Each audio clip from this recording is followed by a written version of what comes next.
Assalamualaikum warahmatullahi wabarakatuh.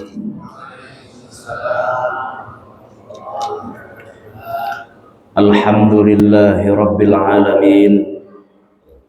Wassalatu wassalamu ala ashrafil anbiya'i wal mursalin, sayyidina wa habibina wa syafi'ina wa maulana Muhammadin wa ala alihi wa ashabihi wa azwajihi wa zurriyatihi ajma'in. Rabbi shrah li sadri wa yassir li amri wahlul 'uqdatam min lisani yafqahu qawli. Rabbi zidna ilman nafi'a warzuqna fahman jayyida fil laili wan nahar. Bismillahilladzi la yadurru ma'a ismihi syai'un fil ardi wala fis samaa'i wa huwas samiul 'alim. A'udzu bikalimatillahi tammati min syarri ma khalaq. Allahumma bika asbahna wa bika amsayna wa bika nahya wa bika namut wa ilaikan nusyur. Allahumma inna nas'aluka khaira hadzal yawm wa khaira ma fihi wa na'udzu bika min syarri hadzal yawm wa syarri ma fihi. Allahumma faqihna fid din wa 'allimna at-ta'wil. Amma ba'du.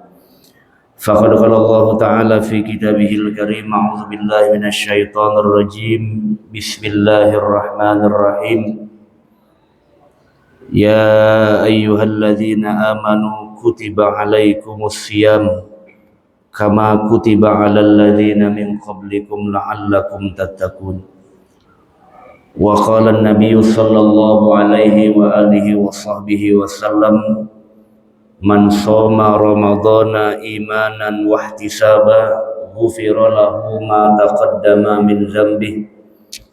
Wa qala aidan fi ba'di riwayatihi, laisa as-siyamu minal akli wasyurbi, innamas siyam minal lagwi warrafas.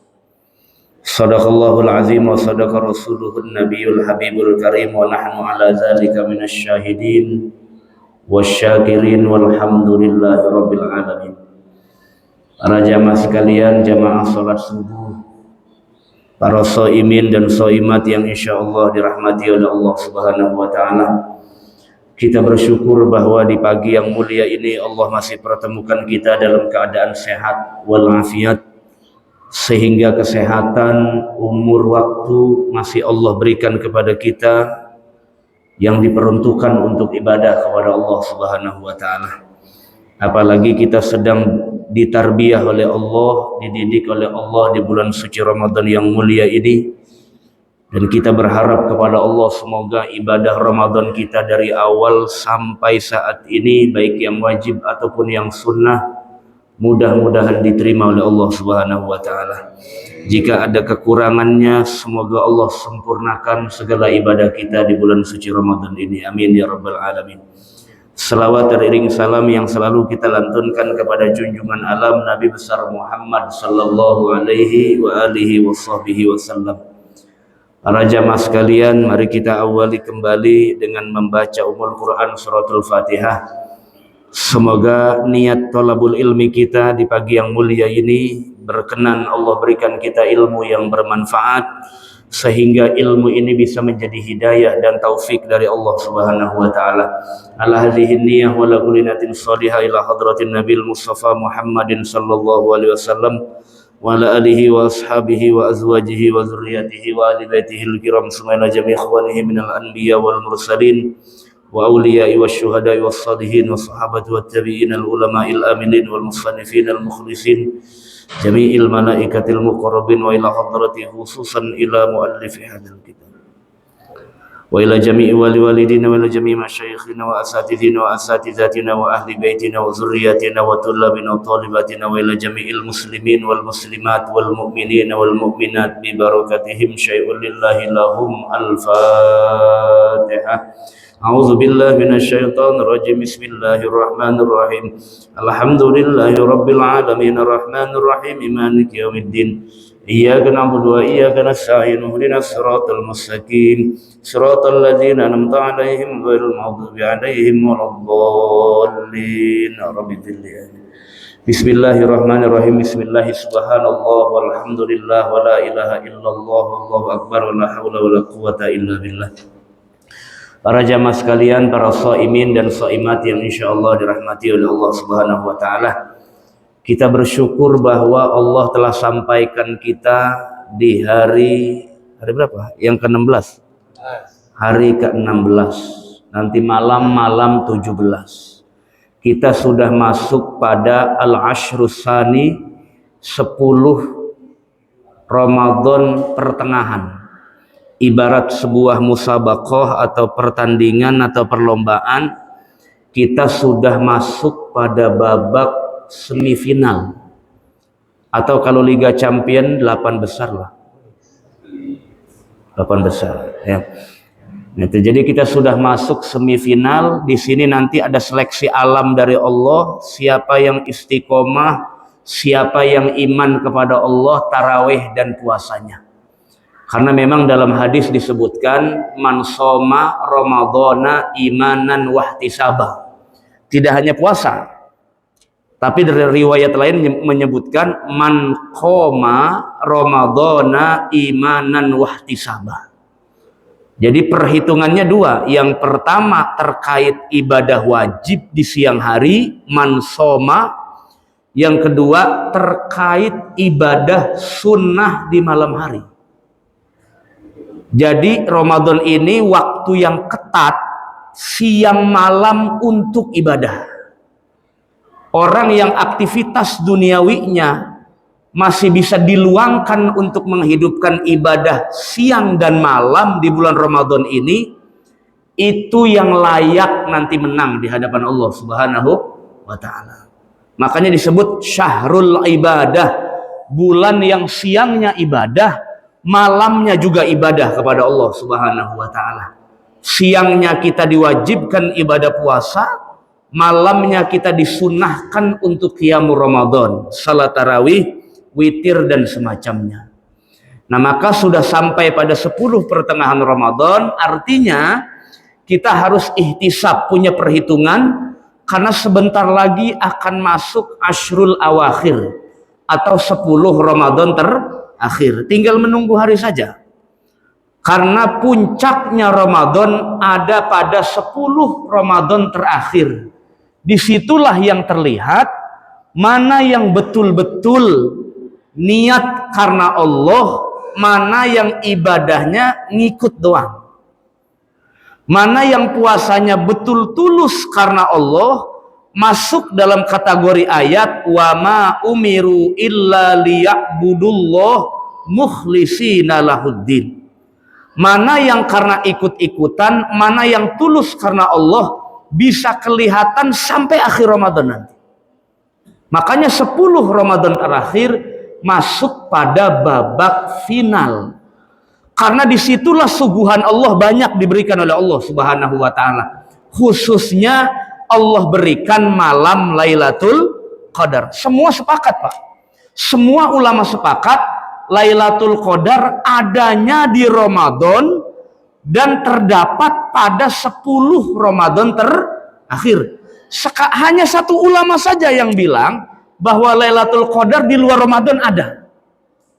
Siapa? Imam Abu Hanifah. Yang lain mengatakan bahwa Lailatul Qadar adanya di bulan suci Ramadan dan itu 10 Ramadan terakhir. Jadi di luar bulan Ramadan gak ada Lailatul Qadar, gak ada. Ada bocoran gak dari Rasulullah? Ada. Taharru Lailatul Qadri fil witri minal ashril awakhir.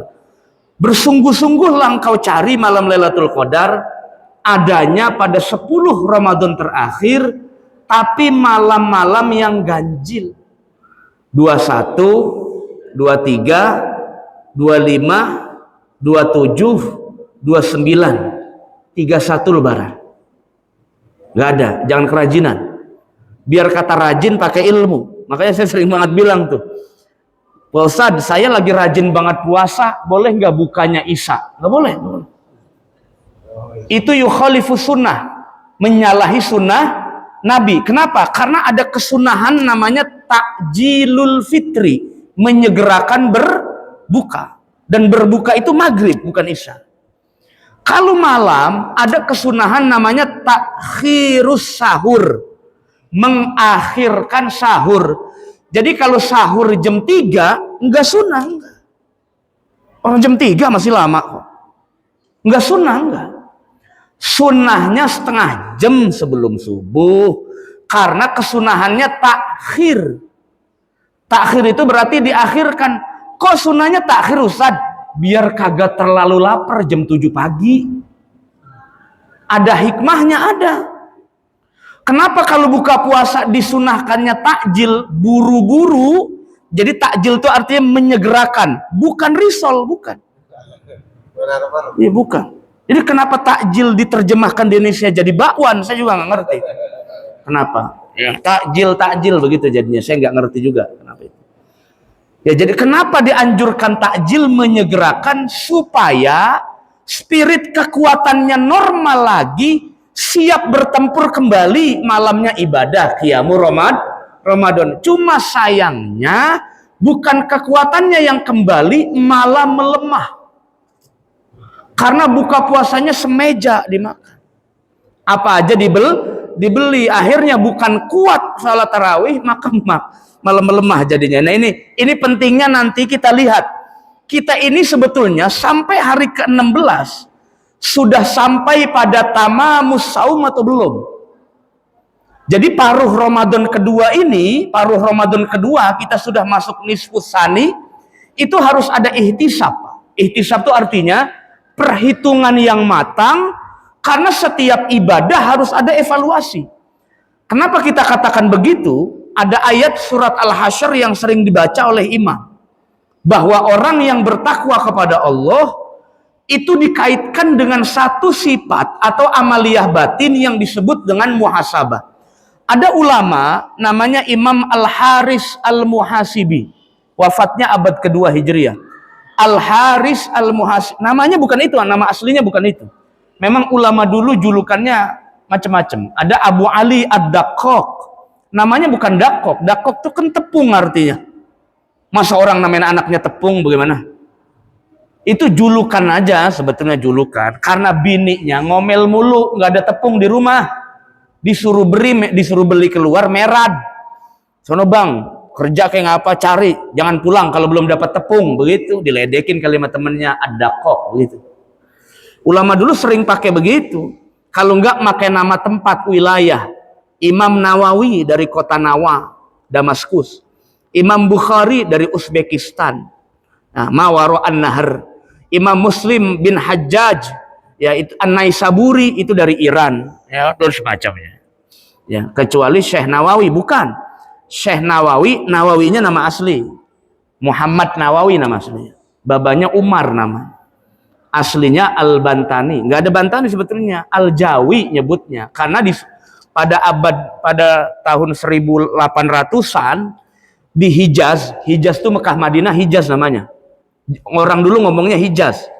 Jadi bahasa Hijaz dengan bahasa Baghdad itu beda. Makanya dalam ilmu bahasa Arab ada namanya lughah Bani Tamim, bahasa Arab Bani Tamim itu mirip Badui. Jadi bahasa Arabnya sulit dipahami karena agak ke kampung-kampungan, udah pelosok, Badui. Ada namanya lughatul Hijaziyin, bahasa Arab Hijaz.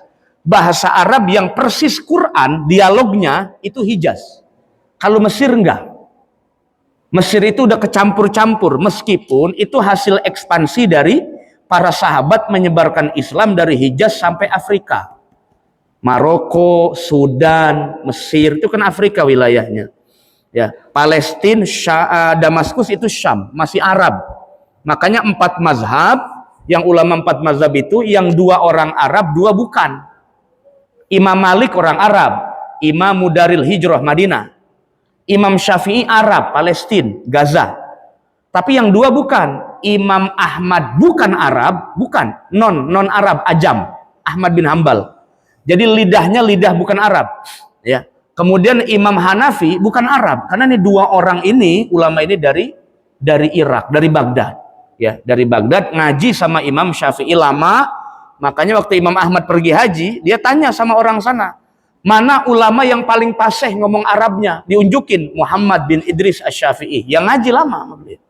Akhirnya Imam Ahmad termasuk salah satu murid yang sangat dicintai oleh Imam Syafi'i. Bahkan sering disebut dan dikagum-kagumi oleh Imam Syafi'i. Bahkan Imam Syafi'i saking tawaduknya, kalau mau tanya hadis jangan ke saya. Tanya hadis ke murid saya, namanya Ahmad bin Hambal. Padahal Imam Syafi'i orang pertama yang menulis kitab metodologi ilmu hadis. Saya ulangi, Imam Syafi'i tidak menjawab banyak hadis bukan gak paham. Karena menghormati muridnya yang menulis kitab Musnad. Ya, Imam Syafi'i itu ulama pertama dalam sejarah yang menulis kitab metodologi ilmu hadis, namanya Ikhtilaful Hadis. Kalau ada hadis kontradiktif secara makna, itu pakai penyelesaian metode namanya Ikhtilaful Hadis. Yang pertama nulis Imam Syafi'i. Pertama. Jadi Imam Syafi'i fakar betul hadis, cuma memang tidak ada paknya masing-masing. Ya, ada pakannya masing-masing. Itu. Nah, jadi mereka-mereka ini ulama-ulama seperti Imam Abu Ali Ad-Daqqaq dan semacamnya memang sering disebut-sebut bukan menggunakan nama-nama asli. Nah, ada ulama namanya Al-Haris Al-Muhasibi. Beliau itu kenapa disebut muhasib? Muhasib itu isim fa'il dalam bahasa Arab. Ya, mufa'ilun muhasibun gitu. Artinya orang yang intens tiap hari, tiap detik, tiap waktu selalu muhasabah. Muhasabahnya tidak hanya dalam konteks urusan dunia, apalagi muhasabah dalam konteks urusan ibadah. Sholatnya selalu diperhitungkan. Diperhitungkan tuh Pak, bukan berarti ngitung amal, bukan. Tapi sudah sejauh mana ibadah saya terbaik atau tidak buat Allah gitu kira-kira. Sudah sejauh mana zikir saya, sudah sejauh mana Quran saya. Karena nih orang setiap orang ketemu Imam Al-Muhasibi itu lagi merenung. Merenungnya ya muhasabah. Saya harus perfect, saya harus bagus ibadah. Apa yang kurang dari sholat saya, apa yang kurang dari puasa saya. Disitulah dijuluki muhasibina. Al-Muhasibi. Ya, makanya terkenalnya malah nama itunya bukan nama aslinya. Sama seperti Abu Hurairah. Aslinya kan Abdurrahman bin Sakhr aslinya nama. Tapi dijulukinya Hurairah, ditasghir kayak Hurairah. Nah itu. Nah maka paruh Ramadan terakhir ini karena di depan sudah ada babak final, kayaknya penting untuk banyak evaluasi. Ciri orang yang bertakwa disebutkan dalam surat Al-Hasyr adalah orang yang sering atau orang yang pintar melihat hari ini buat besok. Itu begitu. Orang yang pintar melihat hari ini untuk besok.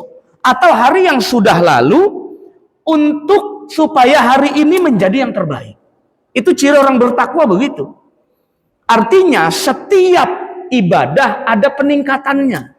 Setiap ilmu ada yang bertambah. Jadi nggak stagnan. Selalu ada tahapan, tidak jalan di tempat. Itu orang yang bertakwa begitu.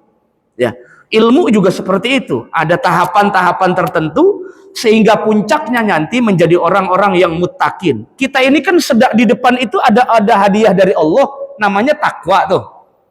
La'allakum tattaqun. Nah, untuk sampai sono itu ada tahapannya. Untuk sampai sana itu ada levelnya. Jadi nggak hanya sekedar saya sudah puasa kok, menahan lapar haus di siang hari. Saya sudah menahan seksual di siang hari. Saya sudah menahan dari apa saja yang membatalkan puasa saya. Tapi apa iya seperti itu? Karena begini, dalam riwayat Imam Baihaqi dan juga disebutkan dalam An-Nasai, Imam Nasai dalam sunannya, ada hadis redaksinya beda tapi maknanya sama. Ya, redaksinya beda maknanya sama. Pertama, kata Rasulullah, rubba shaimin laisa lahu min siyamih illal ju. Enggak ada atosnya, ju doang. Dalam riwayat ini banyak orang berpuasa tapi tidak di akhirat mendapatkan bagian puasanya kecuali lapar. Ini sebetulnya tahzir, peringatan nabi. Anda yang berpuasa belum tentu selamat, belum tentu. Anda yang sholat di dunia belum tentu selamat, karena ada ayat fawailul lil musallin. Bayangkan, kata wail, celaka, itu dikaitkan dengan kata musallin, subjek. Artinya orang yang sholat juga belum tentu aman, belum. Dan Nabi di hadis itu bilangnya rubba shaimin, bukan rubba saum, tapi rubba shaim, subjeknya, orangnya yang sudah puasa. Banyak orang berpuasa tapi belum aman, nggak dapat apa-apa di hadapan Allah. Yang didapat cuma lapar saja. Riwayat lain disebutkan haus juga dapat nanti, nggak dapat pahala, nggak. Itu satu. Yang kedua, rubba qaimin laisa lahu min qiyamihi illa sahar. Nanti di dunia banyak orang tarawih, banyak orang qiyamul Ramadan, witir, hajat, tahajud, baca Quran, tadarus, itikaf di malam hari dan semacamnya, nggak dapat apa-apa di hadapan Allah. Yang dia dapat hanya terjaga di malam hari. Sahirul layal, pakai hak besar. Ya, sahirul layal artinya orang yang malam harinya terjaga, nggak ngantuk, nggak tidur. Dipakai untuk ibadah, sahirul layal namanya. Nanti di akhirat nggak dapat pahala qiyamul Ramadan, yang dapat cuman sahar. Matanya melotot aja terjaga, nggak dapat pahala apa-apa di sisi Allah. Artinya yang terawih pun belum aman. Jadi penting, evaluasi itu penting sekali. Apalagi kita sudah sampai pada pengen masuk penghujung pada 10 pertengahan Ramadan. Malam 17, 18, 19, 20 udah mulai babak final. Dari mulai puasa sampai dengan sekarang, kira-kira apakah puasa kita sampai pada ujungnya? Begini Pak, di sini kan ada usul fikih ya. Ada. Nah, dalam usul fikih itu ada kaidah bunyinya begini. Al aslu fil amri la yaqtadil ghayah wal iqsa. Begitu kira-kira. Hukum asal dalam perintah Allah itu tidak mesti harus dikerjakan sempurna betul. Gitu kira-kira. Jadi kira-kira Bapak sholat, saya contohin.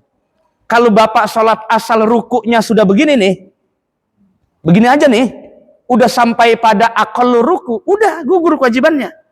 Jadi hukum asal dalam perintah begitu. Cuma emang begitu doang ibadah, itu maksudnya begitu. Ya, jadi tidak hanya begitu. Sebetulnya kalau bicara gugur atau sudah mengerjakan ya sudah. Secara fikih ya sudah selesai. Secara uhdah itu artinya ikatan batin antara Tuhan dengan kita dengan perintah, namanya uhdah. Makanya ada kitab namanya Al-Uhudul Muhammadiyah, perjanjian spiritual dari perintah Allah kepada kita terhadap apa yang disampaikan Nabi Muhammad. Kita ini masih masuk dalam uhdatu taklif namanya. Uhdah taklif itu artinya ikatan yang kuat, perjanjian perintah mengerjakan kewajiban antara kita kepada Allah. Atau dalam bahasa fikih namanya hukukullah. Haknya kita kepada Allah mengerjakan kewajiban, gitu kira-kira. Nah, kalau Bapak sudah ngerjain ruku kayak tadi, ya sudah terputus. Terputus sudah haknya, hak kita kepada Allah. Tapi apa seperti itu ibadah? Maka kata ulama, ibadah yang maksimal itulah sebetulnya yang ibadah menggunakan 2 pijakan.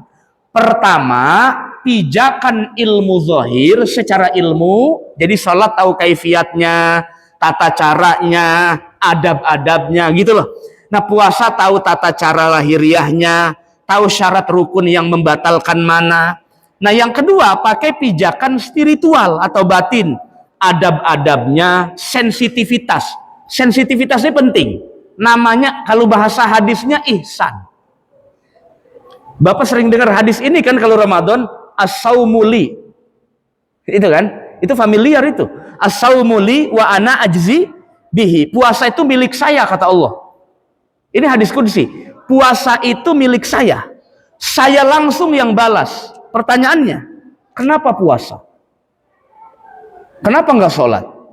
Padahal dalam redaksi yang lain, aqrabu ma yakunul abdu min rabbihi wa huwa sajid. Begitu di hadis. Bahwa sesuatu yang betul-betul bisa mendekatkan diri seorang hamba kepada Allah adalah posisi dia sujud. Sujud itu di sholat, bukan di puasa. Betul nggak? Dan di hadis lain disebutkan, yang pertama direken, yang pertama ditanya, bukan puasa. Tapi sholat. Tapi kenapa di hadis qudsi ini, Allah bilang, Allah berfirman, puasa itu aku langsung yang balas. Kalau yang sholat lain nanti dulu deh. Tapi kalau puasa, aku langsung yang balas. Sebetulnya hadis itu hadis apresiasi sebetulnya. Apresiasi Allah kepada orang yang berpuasa. Kalau dia puasanya maksimal, itu yang disebut dengan sensitivitas manusia kepada Tuhannya. Sensitivitas itu artinya, Bapak dimanapun, kapanpun, dengan siapapun, hatinya sadar diawasi oleh Allah. Kalau bahasa hadisnya ihsan. Karena orang sholat belum tentu muhsin, belum. Orang zakat belum tentu muhsin. Orang haji juga belum tentu muhsin, Pak. Orang umroh belum tentu muhsin. Setiap ibadah punya potensi riya. Hanya satu yang sedikit potensi riyanya. Apa? Puasa. Meskipun masih ada celah riyanya masih. Apa? Contoh orang puasa riya gimana? Ya. Aduh, lemes banget ini. Tuh begitu tuh. Ya, atau dikeriput-keriputin atau apalah. Cuman kalau puasa wajib mah nggak masuk sih begitu, enggak. Biasanya yang begini Senin Kemis, puasa Daud, begitu. Jadi kalau kumpul-kumpul dia lagi puasa Senin Kemis ketemu temennya. Aduh, emang apa, Bang? Lagi puasa nih. Nah, kena dah lagi puasa nih, badan pada merinding. Masa puasa merinding? Gimana? Nah itu jadi yang ada gelagat-gelagat begitu ada. Nah tapi sangat kecil potensi riyanya. Dan disinilah maka kata Nabi dalam hadis, banyak orang berpuasa tapi di akhiratnya nanti tidak mendapatkan apa-apa di sisi Allah Subhanahu wa taala. Disinilah maka ada 5 poin supaya puasa kita sempurna. Namanya tamamus syam. Jadi Bapak pengen pilih yang mana? Pilih fi'lu syam. Fi'il itu artinya ngerjain doang. Asal Bapak nahan lapar haus di siang hari, hubungan seksual dengan istri di siang hari, udah beres. Udah selesai, udah. Gugur kewajibannya. Apa pengen pilih yang begitu saja? Atau pilih yang kedua, namanya tamamus syam. Puasanya perfect, sempurna. Yang begini biasanya susah nih, apalagi anak muda susah. Yang bisa paling pensiunan. Yang emang kagak ngayap di rumah doang gitu loh. Yang matanya bisa dijaga gitu loh, ya kan? Kalau yang muda-muda ini masih ngelihat ayam telanjang masih. Kalau yang muda-muda ini matanya masih kendor soalnya. Ya, atau yang lain-lain jelalatan masih. Tapi kalau yang pensiunan mau ngapain lagi? Emang di masjid, di rumah. Jadi matanya terjaga, kupingnya awet, ya kan? Dan seterusnya. Jadi ibadahnya masih bisa perfect gitu. Tapi aduh, makanya wajar sekali dalam riwayat Imam Nawawi dalam Riyadhus Shalihin, anak muda yang rajin ibadah, surganya lebih dulu dari pensiunan. Mana anak muda? Lah tidur semua. Anak muda lagi di alam-alam tidur. Wah anak muda, bukan muda itu mah bocil yang itu. Anak muda yang ibadahnya perfect, itu surganya cepet. Naik pajero itu. Tapi kalau yang pensiunan wajar, paling kijang kapsul yang. Ya wajar lah kalau ya, wajar. Karena mau ngapain lagi Pak? Mau ngapain lagi udah 50 tahun ke atas, itu udah warning sebetulnya lampu kuning. Udah dikasih tahu sama Allah, udah kudu imsak, jangan bandel-bandel. Sebetulnya bukan 50, 40 sebenarnya. Pak Haji mah udah ya? 40 ya? Pas apa? Lebih? Wow, apalagi itu. Udah nggak boleh badung tuh. Tapi kalau pos mah boleh kali. Boleh pos mah kali. Itu. Jadi usia segitu tuh harus sudah. Nah, kita pilih yang mana? Pilih yang mengerjakan atau yang sempurna mengerjakan puasa. Yang pertama apa? Saya kutip pendapatnya Imam Ghazali. Kenapa Imam Ghazali? Imam Ghazali ini perfect sekali kalau jelasin puasa. Dari semua penjelasan puasa, termasuk Ibnu Jauzi. Ibnu Jauzi itu kan Hambali. Dia nulis buku namanya Minhajul Qasidin. Saya ini pengagum Ibnu Jauzi, pengagum karena buku saya kolektor kitabnya.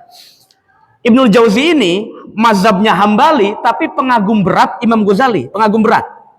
Saking kagumnya, kitab Ihya Ulumuddin yang 4 jilid diringkas oleh Ibnul Jauzi jadi satu kitab, namanya Minhajul Qasidin.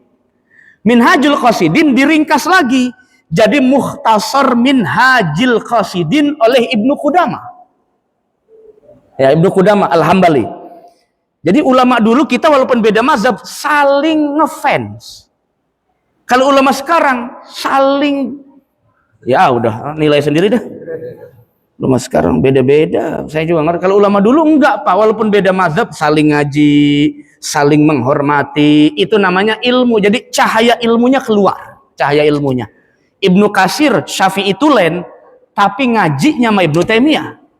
Sama Ibnu Qayyim Al-Jauziyah. Walaupun Syafi'i Tulen. Imam Az-Zahabi, siapa nggak kenal Az-Zahabi? Orang kalau ngaji hadis, nggak mungkin nggak punya kitab Az-Zahabi. Karena kitabnya Imam Hakim Al-Mustadrak ala Sahihain itu ditahqiq oleh Imam Zahabi.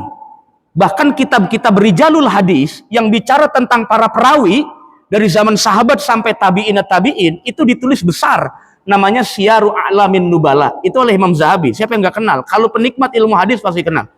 Imam Zahabi Syafi'i Tulen. Dari kecil Syafi'i. Tapi bergurunya banyak dengan orang-orang Hambali.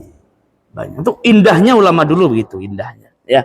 Jadi ilmu tidak membuat mereka untuk saling tegang. Tapi kalau urusan mencari kebenaran dengan fatwa memang agak keras.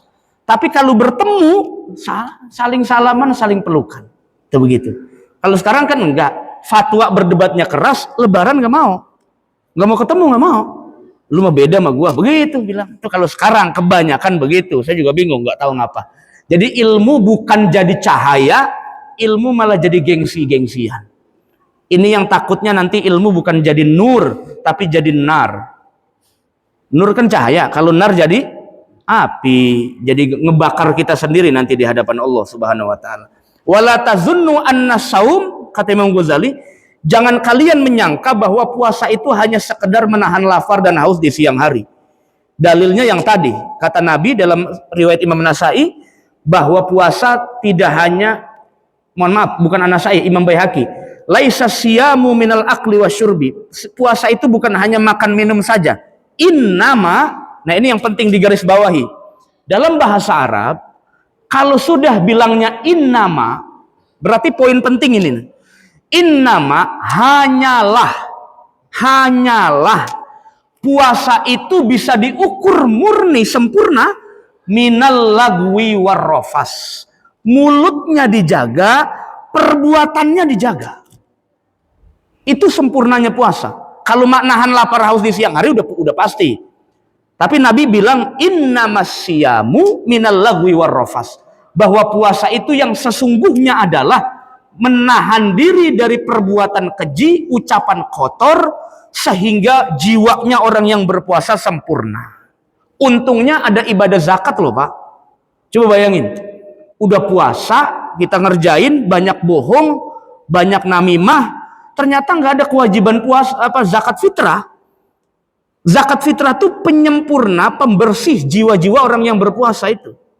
Makanya salah satu fungsi zakat fitrah tuhratun lisaim minal lagwi warrofas, mensucikan jiwanya orang yang berpuasa. Apalagi kalau nggak menunaikan zakat fitrah, dalam riwayat terkatung-katung pahala puasanya itu bainas sama wal ard. Jadi nggak diangkat oleh Allah Subhanahu wa taala. Siapa saja wajib.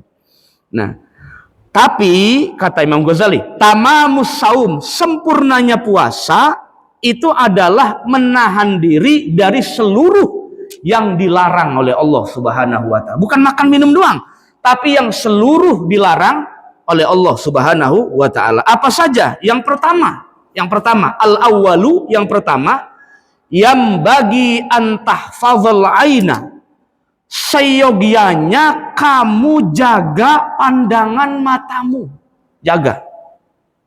Kalau perutmu maidahmu berpuasa, maka matamu harus berpuasa juga. Fokuskan pandanganmu ketika dalam keadaan berpuasa hanya melihat sesuatu yang dihalalkan Allah saja. Yang ini ribet nih, yang begini nih. Karena kadang-kadang kita mau kemana, keluar rumah, bukan ngelihat sih, kelihatan. Itu yang ribet kadang-kadang. Bukan ngelihat sengaja, kelihatan begitu.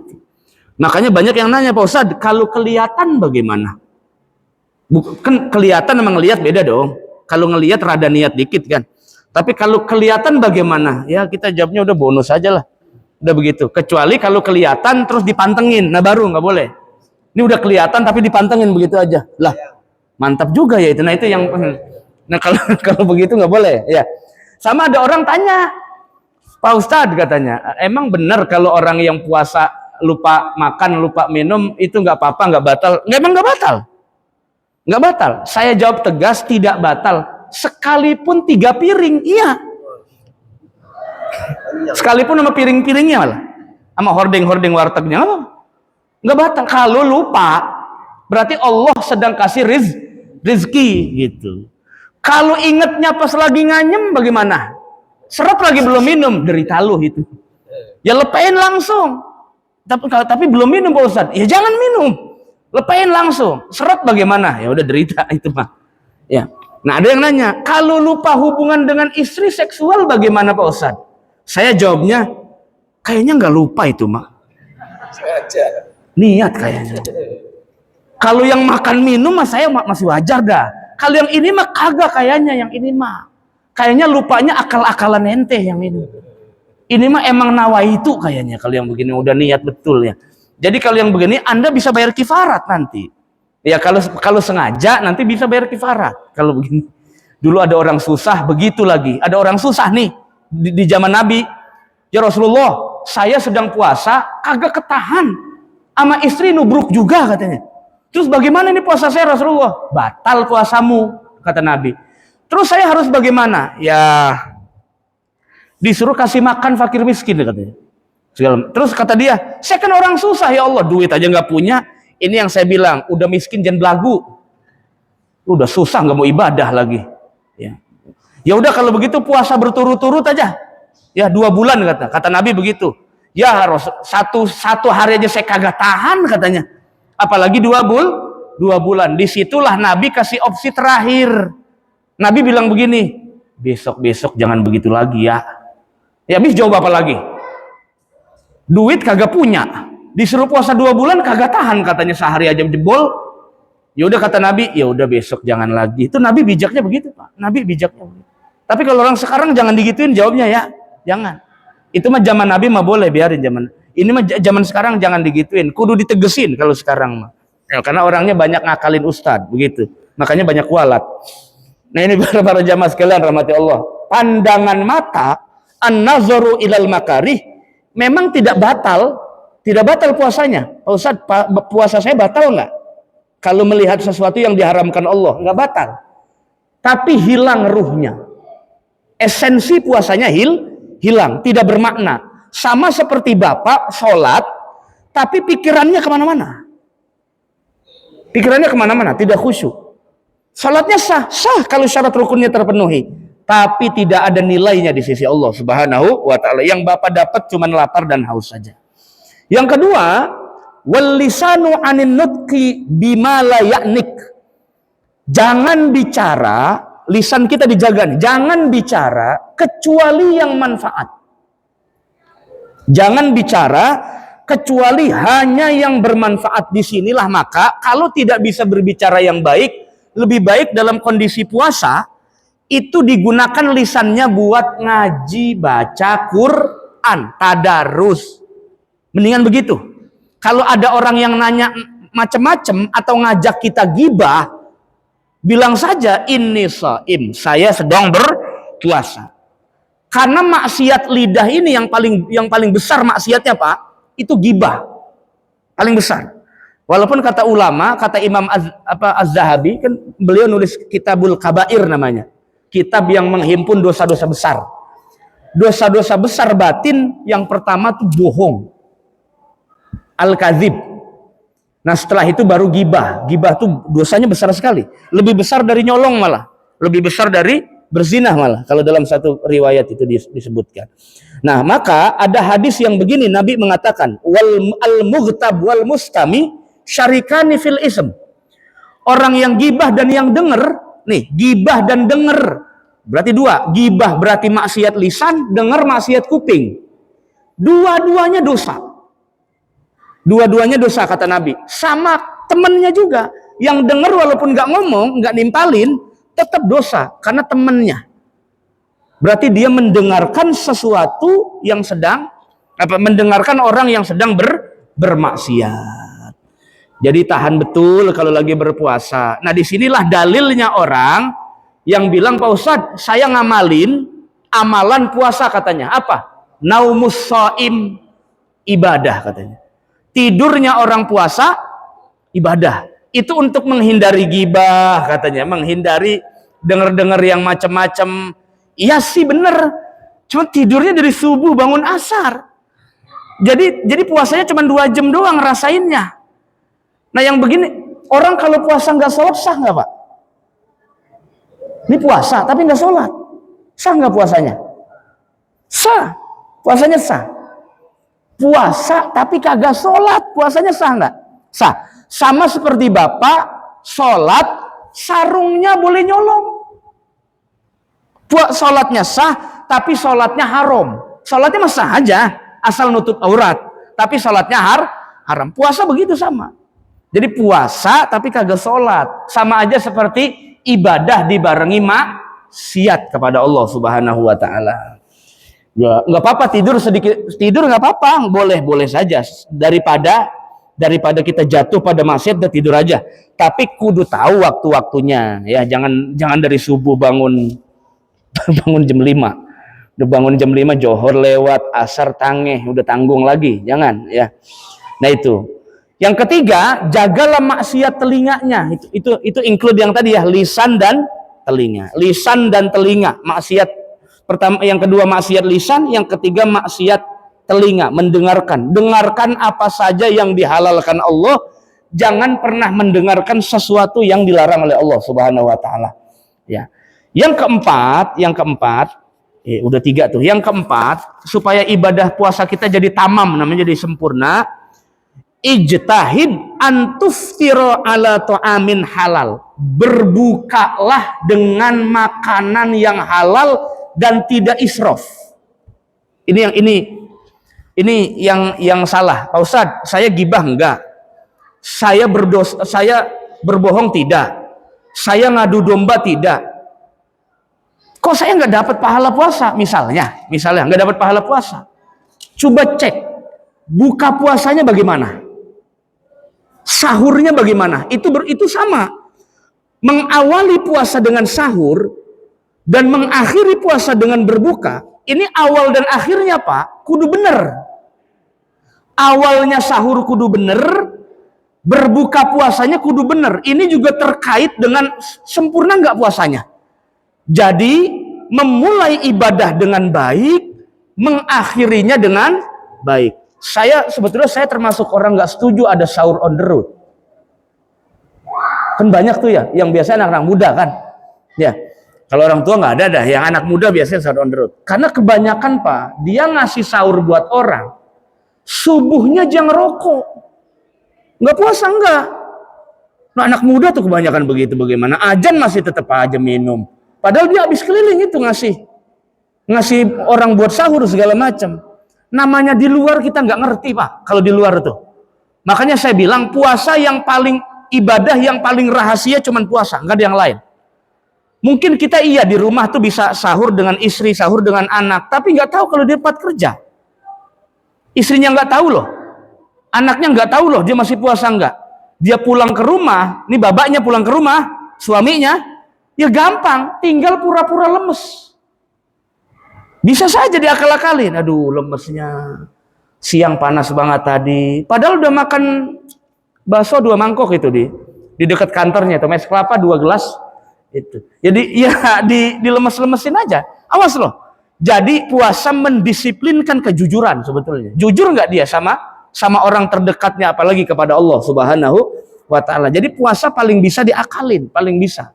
Ya, hati-hati, itu yang saya bilang, orang yang betul-betul menahan puasanya karena Allah, itulah yang disebut dengan muhsin fis saum, atau berbuat bagus di dalam puasa, yang masuk kategori as-saumuli wa ana ajzibih. Berbuka puasalah dengan yang halal. Waktu sholat DKI Jakarta, ya, itu kan biasanya ada tulisan min plus 1 menit. Ada nggak Pak? Ya, tolong kalau yang buka puasanya di TV, bukan di TV, ngelihat TV, mau di TV bagaimana bukanya? Ngelihat TV, azannya, kita kan di Tangerang, Cipondoh, Banten, secara ilmu astronomi atau menurut orang-orang falak agak ke barat dikit. Jadi lebih yata'akhir qalilan min DKI Jakarta, begitu kira-kira. Lebih mundur 1 menit daripada DKI Jakarta. Pak Ustadz 1 menit doang katanya. 1 menit doang saya kecepatan, emang batal puasa saya. Loh, hukum asal dalam puasa tuh siang Pak. Nah ini bisa tanya sama yang ngajar usul fikih. Hukum asal di dalam puasa siang. Hukum asal di dalam berbuka ya malam. Maghrib, waktu maghrib. Walaupun semenit, setengah menit Bapak lebih dulu dari tempat matahari terbenam di tempat Bapak tinggal, batal puasanya. Harus dikodo. Batal puasanya. Hati-hati. Ya. Jadi mundur, lebih baik mundur. Jangan, memang ada kesunahan menyegerakan berbuka, betul. Tapi kita lihat, kita berbukanya di wilayah mana. Itu hati-hati. Makanya saya sarankan betul yang azan di masjid, ini muazin, jangan pengen buru-buru aja. Kita nih di Tangerang, mundur dikit dari yang ada di televisi, mundur dikit. Takutnya nanti orang berpatokan di masjid, muazinnya udah terburu-buru azan, bisa batal semua 1 menit. Ya hati-hati, karena ini puasa wajib, bukan puasa sunnah. Kalau puasa sunnah sih oke saja. Ini puasa wajib, hati-hati. Yang ngasih tahu sudah masuk maghrib atau waktu subuh. Nah itu, jadi berbukalah dengan yang halal, berbukalah dengan yang dihalalkan oleh Allah Subhanahu wa taala. Yang kedua, jangan berlebih-lebihan. Orang yang berbukanya berlebih-lebihan, hilang esensi puasanya. Hilang esensi puasanya. Berlebih-lebihan itu artinya tidak sesuai dengan porsi kapasitasnya. Tidak sesuai dengan isi perutnya. Padahal makan buka puasa yang dituntut sebetulnya asal batal doang. Ya kan Pak? Kata dalam hadis itu kan, lisaimi farhatan. Orang yang puasa dapat 2 kebahagiaan. Pertama, ketika berbuka. Yang kedua, ketika bertemu Allah. Itu ketika berbuka puasa, itu makanannya apa saja, nikmatnya sama. Karena nikmatnya nikmat batin atau nikmat spiritual. Jadi lontong atau bakwan atau apa, itu nikmatnya seperti Bapak makan di Solaria itu. Nikmat loh Pak. Kenapa? Karena diberikan oleh Allah nikmat batin, bukan nikmat zohir. Kalau nikmat zohir, gak mungkin ada orang bisa merasa alhamdulillah sampai begitu. Gak ada Pak. Orang makan tiap hari kok. Kenapa cuman berbuka doang orang sampai alhamdulillah? Bayangin loh, nggak kaya miskin ngomongnya begitu. Artinya itu kebahagiaan batiniah dari Allah dikasih ketika orang berbuka puasa.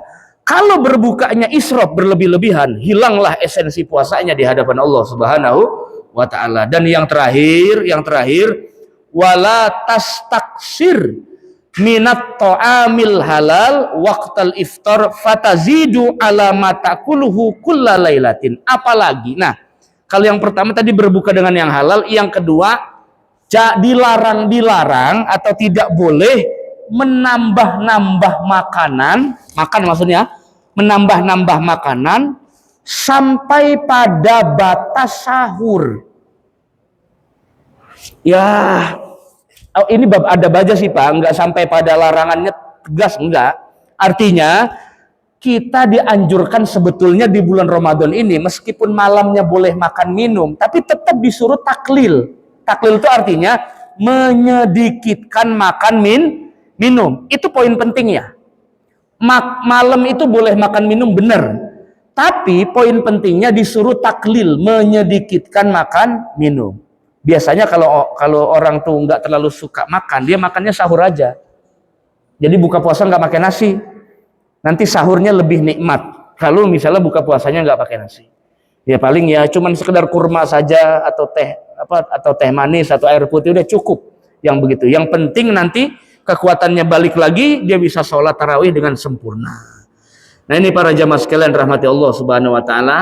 Jadi 5 hal ini kalau kita jaga, insya Allah sampai masuk pada level tamamus saum atau sempurnanya puasa. Terlebih dari maksiat yang lain silakan kita jauhi, karena apa saja yang termasuk maksiat itu pasti bisa mencacatkan pahala puasa kita di sisi Allah Subhanahu wa taala. Jangan sampai terkecoh, kita berbuka puasa dengan yang baik, kemudian sahurnya juga yang baik, tidak berlebih-lebihan. Ini bisa menambah satu kesempurnaan ibadah puasa kita di hadapan Allah Subhanahu wa taala. Sehingga ketika puasa kita sempurna, disitulah kita masuk kategori orang nanti yang akan bahagia di hadapan Allah, diberikan kebahagiaan langsung ketika bertemu dengan Allah Subhanahu wa taala. Bapak tahu orang berpuasa masuk surganya surga lempengan mana?